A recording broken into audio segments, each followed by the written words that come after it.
selamat datang kembali kepada para penikmat dan pemirsa YouTube Anjari Marjianto. Mas Christian, kita akan sedikit ngobrol nih, pengalaman Mas Christian, pengetahuan Mas Christian, dan pastinya ekspertis Mas Christian selaku orang yang sudah saya baca profilnya sekitar 20 tahun gitu ya, berkecimpung di industri kesehatan. Bener nggak, Mas? Benar, Bang Jadi. Wah. Mas Christian, Ya, kita bisa mulai dengan Mas Christian bisa ceritakan nggak sebagai eh, manajer di Asia One Healthcare ini, Mas? Terutama oke. di dia apa tadi sales and marketing ya. Ya, benar, Pak. Terima kasih untuk Pak Anjari untuk waktunya dan kesempatannya diundang dalam acara PR Story di Perhumasri Indonesia. Ini suatu kehormatan buat saya. Dan singkat cerita, ke saat ini saya sebagai Country Manager Sales and Marketing di Asia One Healthcare, di mana Asia One Healthcare ini menaungi dua grup rumah sakit. Salah satunya adalah Columbia Asia Hospital Group dan salah satunya juga adalah Premier Hospital Group dan sebuah klinik cancer klinik di Surabaya yang menyatu dengan Rumah Sakit Undaan. Nah, Totalnya ada untuk berapa ya, Mas? total ada 8 rumah sakit dan satu klinik Ah, Manjari. satu. 5 rumah sakit itu berada di dalam Columbia Asia Group. Itu ada Medan, ada Aksara di kota Medan. Jadi ada 2 rumah sakit di kota Medan. Lalu ada satu Columbia Asia Pulau Mas di Jakarta Timur. Lalu ada juga Columbia Asia BSD di Tangerang Selatan. Dan satu Columbia Asia Semarang di Semarang. Lalu Premier sendiri itu ada di Bintaro, Jatinegara, dan Surabaya. Mas, sebagai country manager sales and marketing gitu, sebenarnya bocorin dong di reveal gitu. Kayak apa sih keseharian Mas Christian gitu, lingkup kerjanya? Oke, kalau sebagai country manager sales and marketing itu atau di tempat lain mungkin disebut pemasaran, bidang pemasaran ataupun ada juga merangkap humas dan pemasaran, itu kita berhubungan dengan pihak eksternal atau pihak luar rumah sakit, bisa berupa pasien secara langsung dalam pribadi pasien personal ataupun dalam bentuk komunitasnya, Hmm. ataupun pihak asuransi, korporasi yang bersifat asuransi ataupun perusahaan. Nah, dalam bidang dari berbagai macam klien ataupun customer kita, itu kita berusaha menjalin hubungan yang baik secara institusi dan Hmm. juga membangun nama atau brand dari rumah sakit ke kami supaya bisa dikenal dan juga bisa dipercaya oleh customer-customer kami atau pasien kami lah, dibilang itu. Kalau kita belum bisa sebut pasien karena mereka belum jadi pasien, jadi Ya, potensial kan pasien. yang sehat pun juga bisa menjadi target Anda ya. Benar. Ya, kalau misalnya pertanyaan dari karena mungkin ada pertanyaan, oh cuma berhubungan baik, menjaga relasi atau bagaimana? Sebenarnya bukan hanya itu saja. Seperti yang kami pahami, kalau untuk pasien yang bersifat pribadi ataupun personal, di mana mereka datang ke rumah sakit dengan pembiayaannya melalui pembiayaan biaya sendiri Hmm. atau on pocket money bilangnya itu. Jadi pembayar melalui kantongnya dia sendiri, itu pendekatannya mungkin lebih ke personal, relasinya lebih relasi personal, Hmm. lebih ke secara komunitas ataupun secara pribadi dengan pasien tersebut. Hmm. Kalau dengan korporasi biasanya pendekatannya lebih administratif. Kita membuat kerjasama secara tertulis, penjaminan pembayaran yang dengan jangka waktu, period, lalu Hmm. juga mulai pendekatan juga pendekatan secara korporasi. Apa yang korporasi tersebut butuhkan, walaupun ujung-ujungnya nanti penggunanya tetaplah ada pasien-pasien ataupun customer-customer yang dengan berbagai macam individu dan personalitinya. Oke. Nah, eh Mas Christian, saya coba mau lebih detail bicara soal apa yang menjadi job description Anda gitu ya. Bisa dijelaskan lebih konkret kegiatan atau pekerjaan yang Anda lakukan secara daily activity-nya?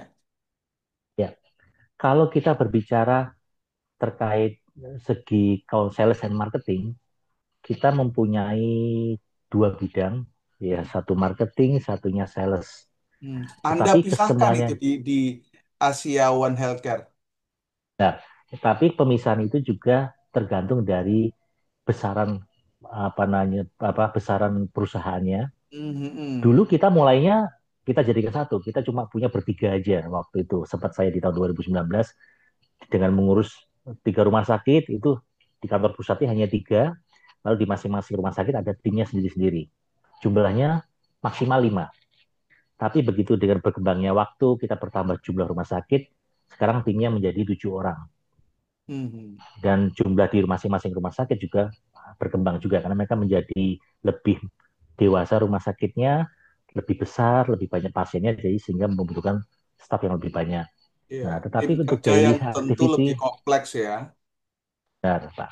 Dan untuk daily activity ini kita sama sebagai marketing ini kita mempunyai fokus yang kita kategorikan supaya kita bisa lebih tepat sasaran. Contohnya fokus kalau pasien yang dengan pembayaran pribadi, kita menyebutnya segmen pribadi, Hmm, personal payment. Tapi segmen korporasi itu kita bagikan lagi dengan segmen asuransi, segmen perusahaan. hmm, Nah, lalu ada juga khusus ada satu khusus segmen khusus yang kami klasifikasikan terpisah yaitu segmen BPJS Kesehatan hmm, karena memang butuh perhatian khusus. Nah, untuk segmen-segmen tersebut kami melakukan pendekatan yang berbeda-beda tergantung kebutuhan dari customer. Kalau secara customer dengan pembayaran pribadi itu tentunya seperti yang dilakukan oleh teman-teman rumah sakit, kita kan tidak bisa mendatangi orang satu persatu dong. hmm, Akhirnya kita fokuskan kepada istilahnya informasi atau edukasi yang bersifat umum dan juga pendekatan secara branding, meningkatkan image rumah sakit, bagaimana image rumah sakit itu dikenal dan juga dipercaya. hmm, Dikenal belum tentu dipercaya. hmm, Nah, hmm. tapi bagaimana dari dikenal bisa dipercaya? Kita melihat bahwa orang itu kalau tidak kenal maka tidak sayang kan kalau peribahasa Ya, Pak betul. Jari. Nah, kenal tahu saja itu belum tentu bisa bisa disayang dan belum bisa dipercaya. Hanya kita membuat bagaimana kita mengkomunikasikan apa sih yang kita menjadi ujung tombak rumah sakit. Hmm, Ujung tombak rumah sakit itu kan sebenarnya kan dokter lebih tepatnya. hmm, Orang ke rumah sakit cari dokter. Nah, sehingga kita membuat event atau aktivitas di mana kita memperkenalkan dokter-dokter kita kepada masyarakat umum. Baik secara apa namanya luring, online, dengan pembuatan profil dokter, pembahasan suatu kasus apa penyakit sehingga orang waktu mereka mencari informasi mengenai penyakit muncullah dokter kami sebagai narasumbernya yang bisa mereka lihat di YouTube, di artikel dan di berbagai macam media. Nah, di saat kalau di event offline-nya kami mendatangi komunitas-komunitas mengajak dokter itu sebagai pembicara untuk mengajak berdiskusi dengan para calon customer kami mengenai apa sih yang menjadi perlu mereka perhatikan, apa menjadi concern mereka terhadap kesehatan, dan mereka edukasi juga. ya, Sehingga di saat nanti mereka membutuhkan, mereka akan menjadikan kami sebagai pilihan pertama karena seperti psikologi manusia, kalau tak kenal maka tak sayang. sayang. Kalau tak Bagaimana? sayang nggak beli kan gitu. Mau nggak beli. Kalau nggak sayang, saya nggak mau datang. Ya Saya nggak kenal udah. kok gitu. Mas Christian, menarik sekali ini penjelasan Mas Christian. Yang saya garis bawahi adalah ada beberapa kegiatan yang menjadi areanya public relation atau humas, atau sekurangnya marketing communication, markom. Nah, pertanyaan nakal saya adalah di tempat Anda ini, di Asia One Healthcare ini, ada divisi public relation nggak? Sebenarnya ada, tetapi kami kalau dalam nomenklatur atau penamaan di bidang swasta itu kami menyebutnya lebih ke markom lebih tepatnya Oh, atau Markom ya, brand and ya seperti yang tadi saya sebutkan ya. Jadi tugasnya adalah mengkomunikasikan pemasaran atau produk layanan Anda. Itu tugasnya Markom. benar. Ya, oke. Nah, saya di situ dulu dan saya pengen masuk kepada satu isu yang memang coba kita bahas hari ini, Mas Christian. Soal bagaimana pendapat Anda, Mas Christian Santoso, selaku sudah tadi saya ikut 20 tahun nih melalang di industri kesehatan khususnya rumah sakit, pendapat dengan opini saya tadi, jika kita ingin eksis, humas pemasaran harus masuk pada bisnis proses rumah sakit. Ini. Apakah Benar. Anda setuju dan jika tidak atau setuju gitu, apa argumentasi Anda? Oke. Saya setuju dengan statement Pak Jari, karena kalau kita tidak masuk ke bisnis proses, bagaimana kita menjadi corong dari rumah sakit atau perusahaan kita kepada pihak umum atau general. Sebab kita harus membawa pesan itu kepada pihak eksternal, pihak luar, dan pesan itu harus tepat sasaran, tepat guna, dan juga tidak apa namanya, mungkin bukan tidak katanya, mungkin kata lebih tepat adalah sesuai dengan ekspektasi dan kenyataan. Jadi tidak memanipulasi, tidak berbohong dan sebagainya. Dan oleh karena itulah diperlukan sosok-sosok pemasaran humas ataupun ada tempat-tempat juga memakai nama markom yang mengetahui betul bagaimana proses di rumah sakit dan apa yang menjadi kebutuhan dari customer sehingga mereka mempertemukan kedua hal tersebut dalam suatu bentuk komunikasi, edukasi yang dibungkus dengan rapi, manis sehingga orang-orang mau melihat, mau mendengarkan, mau tertarik untuk apa namanya mungkin lebih tanya tertariknya itu sangat istilahnya menarik dan jika dia menjadi tertarik, wah apa ini? Hmm. Kok kelihatannya sesuai dengan kebutuhan saya? Mhm. Nah, ini nanti kita masuk ke dalam suatu strategi yang mungkin lebih detail lagi, Pak Anjari. Nah, saya Kadang-kadang mau kita kan masuk di strategi itu sebenarnya. Ada mau jelaskan lebih panjang dikit, boleh silakan sebelum saya masuk di situ. boleh. Kalau di strategi yang lebih detail ini lebih kepada begini, Pak Anjari. Kadang-kadang kita, oh ada produknya apa, produk rumah sakit itu ada dokternya, ada operasi apa, ada alat apa, kemudian dipromosikan, kemudian disebarluaskan sehingga berharap semua memahami, menerima, lalu berharap semua datang kan. Nah, tetapi Betul, ternyata betul. belajar di tempat kami belajar bahwa oh tidak sesimpel itu. Sebab orang-orang baru akan mau memahami, baru akan mau menerima informasi yang kita berikan sekiranya informasi itu sangat menyentuh dengan kebutuhan atau sangat menyentuh dengan kondisi yang menjadi pemikiran mereka. Ada dua kebutuhan. Itu pesannya sangat menarik, bersifat positif, bahagia, jadi dia bisa menyerap, Mhm. atau pesannya itu menjawab pain atau menjawab kegelisahan mereka selama ini. Mhm. Nah, mungkin salah satu yang bisa saya sharing yang lebih tepat gunanya, selama ini kan kita kalau pasien itu yang jadi masalah adalah kalau datang ke rumah sakit, either dia nggak tahu dokternya, either tahu dokternya datang tapi pelayanannya tidak nyaman, Mhm. atau dokternya tidak komunikatif, atau waktu tunggunya lama, waktu mau bikin appointment saja, semuanya kok di telepon nggak diangkat, ada yang angkat ya. Nah, itu kan sebenarnya keresahan-keresahan yang dialami oleh pasien. Nah, kalau kita ingin membawa pasien itu datang ke tempat kita atau mau mempromosikan produk kita, maka kita harus bisa membuat pesan atau komunikasi yang bersentuhan langsung dengan kegelisahan mereka. Mhm. Nah, katakanlah kita beranggapan, oh, sekarang kan kalau pasien sakit kan mungkin itu tantangannya itu semua. Tapi kalau bagaimana kalau sekarang kita mau menggait pasien baru? Pasien baru itu kan saya nggak butuh rumah sakit, ngapain saya ke rumah sakit? Nah, tetapi kita bisa mulai dengan itu, oh, pasien yang sehat butuh medical check up. Tapi kalau medical check up, orang-orang khawatir harganya mahal. Lalu Mhm. kemudian, wah gimana saya mau medical check up ya, saya belum pernah ke rumah sakit, gimana cara bikin appointment-nya, terus saya harus ngapain, persiapannya apa. Nah, Itu kalau oleh yang karena itu yang pengen medical check up, ada juga yang memang orang nggak eh, mau medical check up takut ketahuan penyakitnya. mungkin, tapi oleh karena itu tapi kan majority-nya dia istilahnya ingin medical check up supaya tetap bisa menjaga kesehatannya kan Pak. Itu Iya, iya. edukasi yang umum kita lakukan. Bahkan Kementerian Kesehatan itu juga membuat check up gratis gitu. Nah, sehingga dalam untuk bisa memasarkan itu, kita perlu belajar apa sih yang membuat pasien takut ke rumah sakit untuk medical check up.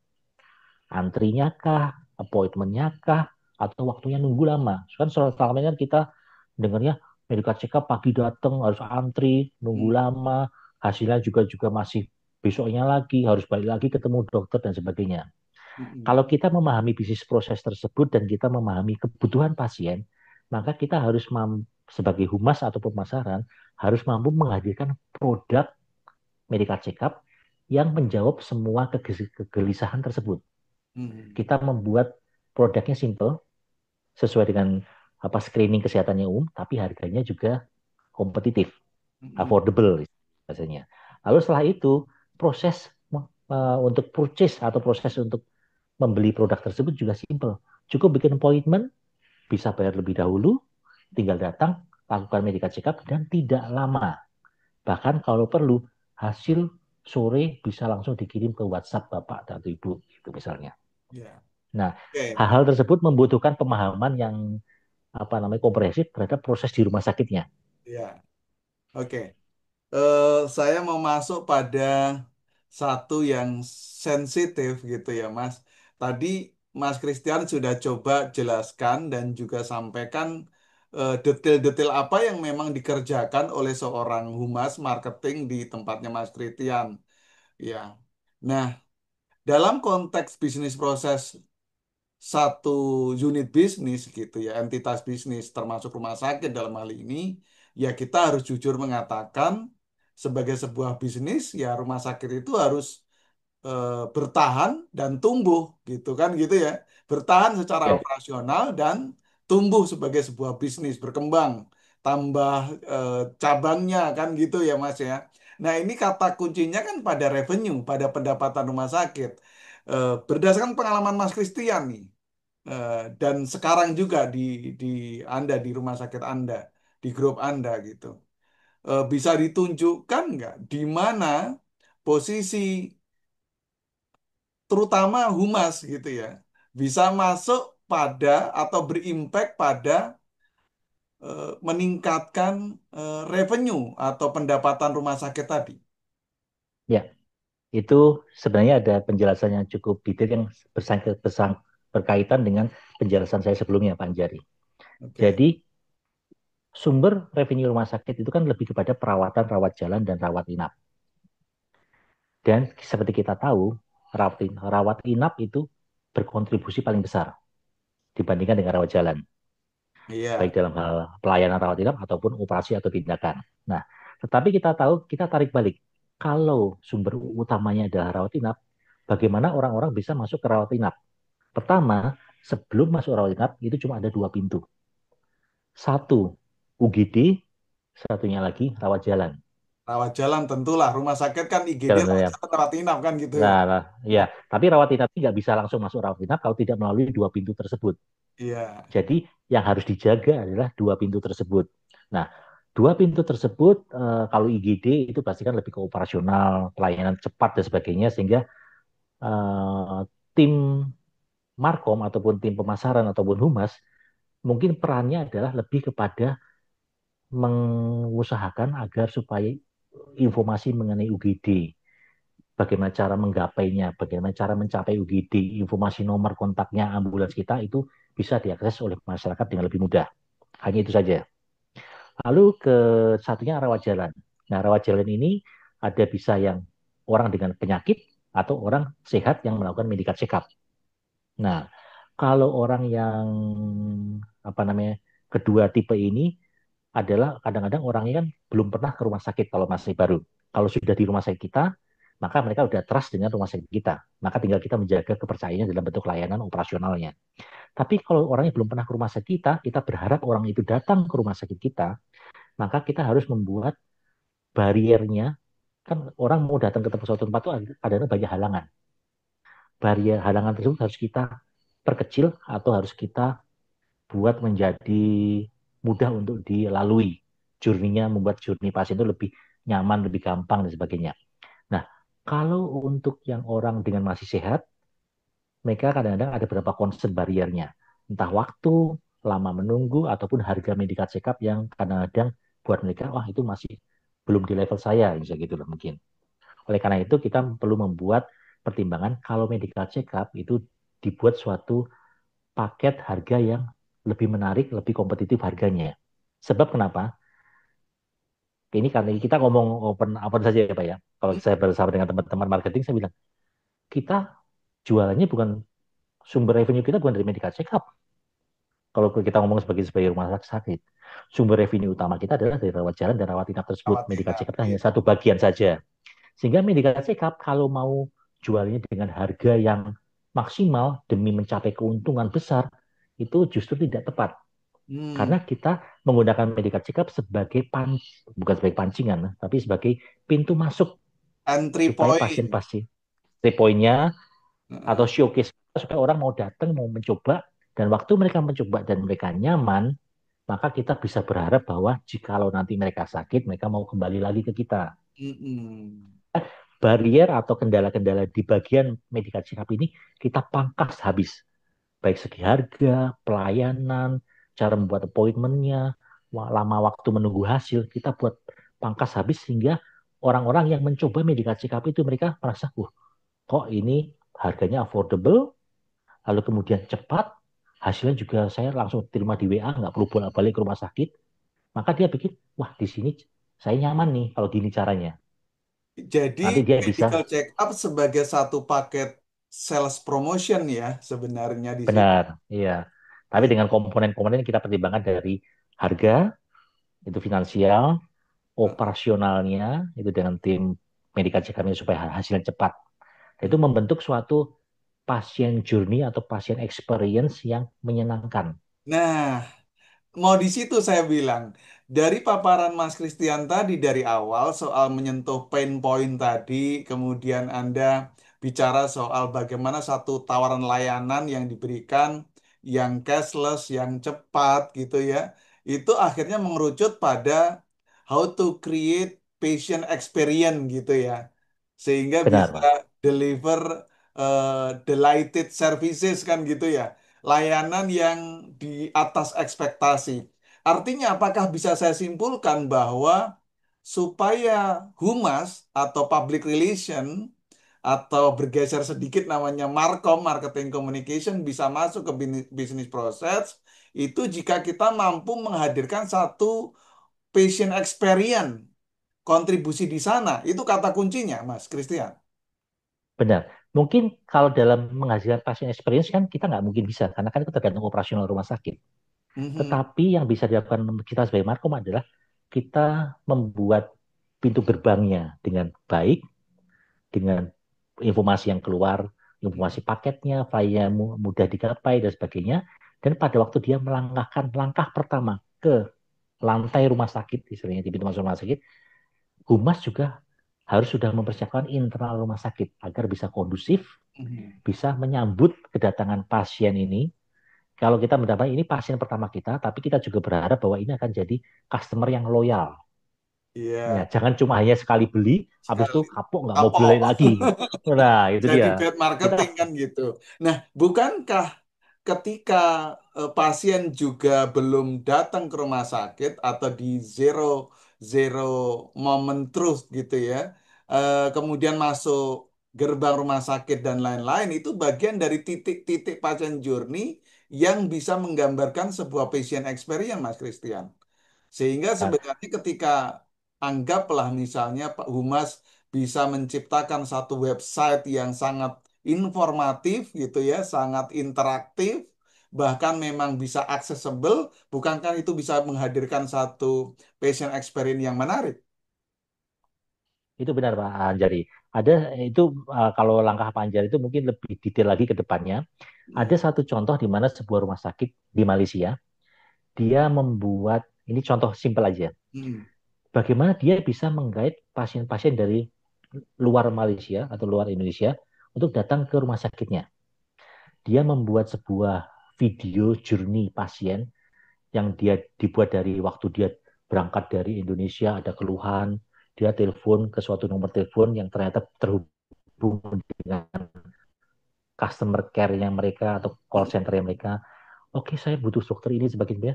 Dia memberikan suatu gambaran bahwa oh ibu punya keluhan, kita akan bantu.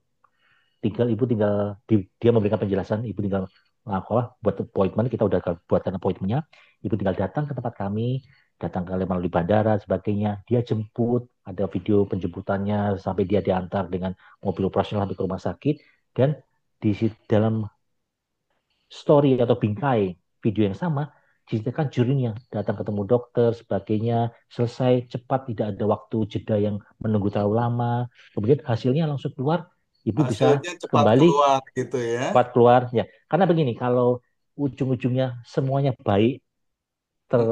terbungkus rapi, tapi begitu hasilnya lama, lalu juga ada kendala di dalam operasional, nanti jadinya bad experience lagi kan. Ya betul. Nah, jadi Apalagi hasilnya juga apa diragukan gitu hasilnya laboratorium. diragukan. Nah, tapi walaupun sebenarnya kelihatannya semua tergantung dari operasional rumah sakit, tapi sebenarnya humas itu sebenarnya jadi pintu pertamanya, yang Iya. mengatur pintu pertamanya dulu. Hmm. Dan kita juga berkoordinasi dengan internal supaya internal juga sama-sama memahami pentingnya pasien experience, sehingga antara humas dengan internal rumah sakit atau operasional mempunyai persepsi yang sama, sama-sama memahami pentingnya patient experience, dia akan sama-sama menjaga. Bahkan itu pun juga bukan dari waktu buka pintu rumah sakit ada yang membukakan, waktu ketemu perawat, dokter, apa tanya jawab dan sebagainya, tapi juga termasuk kasir nanti. Hmm. Kadang-kadang semua udah oke, oke, oke, oke, tapi ternyata ada satu titik yang kelupaan misalnya, atau saat waktu apa. Nah, kan biasanya terakhir itu kasir biasanya kan, atau Nah, betul pengambilan betul. obat, biasanya dua itu aja lah pastinya. Ya. Nah, Mas Christian, sehingga eh, saya berada pada titik akhir obrolan kita cepat banget ya ternyata udah hampir 30 menit kita ngobrol ini. Nah, kalau seperti yang Mas Christian gambarkan ini, maka soal paradigma lama menurut saya bahwa ketika humas atau public relation menjadi cost center menjadi tidak relevan karena toh nyatanya jika bisa berperan seperti tadi, maka humas bisa masuk pada kontribusi terhadap peningkatan pendapatan rumah sakit, patient experience, terus kemudian patient loyalty dan lain-lain. Pertanyaan terakhir saya, Mas Christian, eh, kompetensi apa yang sebenarnya dibutuhkan sehingga humas memang langsung to the point masuk kepada sisi mampu menjadi bagian dari bisnis proses rumah sakit? oke. Kalau dalam hal kompetensi sebenarnya semua kompetensi humas yang kita tahu saat ini sudah mencukupi, sudah mencakup semuanya, tetapi ada satu kompetensi yang mungkin bukan sebagai kompetensi itu Pak. Mungkin kadang orang menganggap bahwa apa ya, memahami SOP di rumah sakit, memahami alur bisnis proses rumah sakit itu sebenarnya kan bukan apa ya, bukan sebuah kompetensi yang real sebenarnya. Tapi itu didapatkan dari pengalaman dan juga didapatkan dari mau berkomunikasi dengan unit-unit atau departemen yang lain. Jadi mungkin yang bisa saya, kalau saya pribadi mengatakan, humas seperti apa yang bisa sesuai atau bisa cocok dengan kebutuhan rumah sakit yang bisa membawa alur bisnis proses itu mampu apa namanya tercermin dalam produknya ataupun dalam cara dia berkomunikasi sehingga menciptakan suatu apa menarik pasien, itu mungkin adalah uh, bukan apa ya, kompetensinya itu saya juga sulit mengatakan.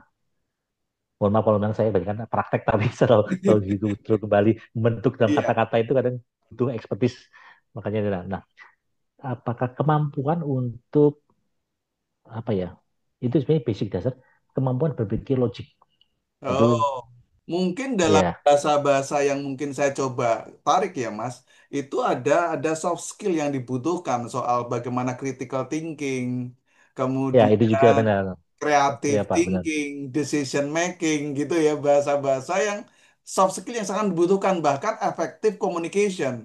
Komunikasi efektif Ya, itu sangat-sangat membantu di situ gitu ya. Mas Christian, saya ingin menutup obrolan kita yang sangat menarik ini. Saya kasih waktu Anda 1 menit untuk membuat pernyataan penutup soal apa yang menjadi pesan Anda kepada teman-teman kita, humas maupun pemasaran rumah sakit, supaya kemudian punya peran yang signifikan, peran penting dalam bisnis proses rumah sakit. Siap, terima kasih Pak Jerry.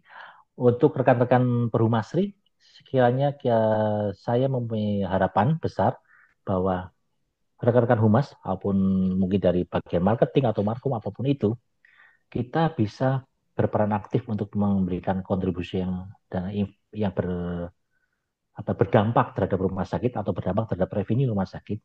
Jikalau kita bisa pertama memiliki soft skill yang tadi disebut oleh Pak Anjari, itu suatu rangkaian sebenarnya yang tidak bisa terlepas. Dan kemudian kita bisa memahami bahwa bagaimana pasien itu bisa datang ke rumah sakit, pasien journey atau pasien experience. Sebab jika kita bisa memahami pasien experience atau kita pernah menjadi pasien, dan kita bisa memahami titik-titik mana menjadi pain point daripada pasien itu, dan kita bisa memberikan jawaban untuk pain point tersebut dalam komunikasi kita, maka hal tersebut bisa uh, menjadi atau apa yang kita komunikasikan kepada umum atau layak keluar di sana itu bisa menjawab pertanyaan mereka atau menjawab kegelisahan mereka, sehingga hal tersebut membuat mereka mau datang ke rumah sakit kita, mau melihat rumah sakit kita, dan mau menjadikan rumah sakit kita sebagai suatu pertimbangan untuk menjadi pilihan di kemudian hari. Hmm. Nah, itu sebenarnya kan lebih apa prakteknya sih Pak, ya, lebih dibilang. Tapi kalau kita bisa berhasil seperti itu, humasnya bisa punya pikiran seperti itu, nanti ujungnya bagaimana mengukurnya? Karena itu kan semuanya kan pekerjaan humas kadang-kadang abstrak atau bagaimana kan? Nah, salah satu poin yang kalau di rumah sakit swasta atau di bidang segmen swasta itu ada satu KPI-nya yang bisa dijadikan ukuran, yaitu adalah jumlah pasien baru yang datang ke rumah sakit. Itu bisa Oke. dijadikan sebagai ukuran. Kayaknya kapan-kapan kita akan bahas indikator kinerjanya, termasuk bagaimana peningkatan jumlah pasien baru rumah sakit. Terima kasih Mas Christian Santoso, Country Manager Sales and Marketing Asia One Healthcare. Teman-teman, kita ketemu pada PR Story pada episode yang lebih luar biasa lagi. Terima kasih, sampai jumpa.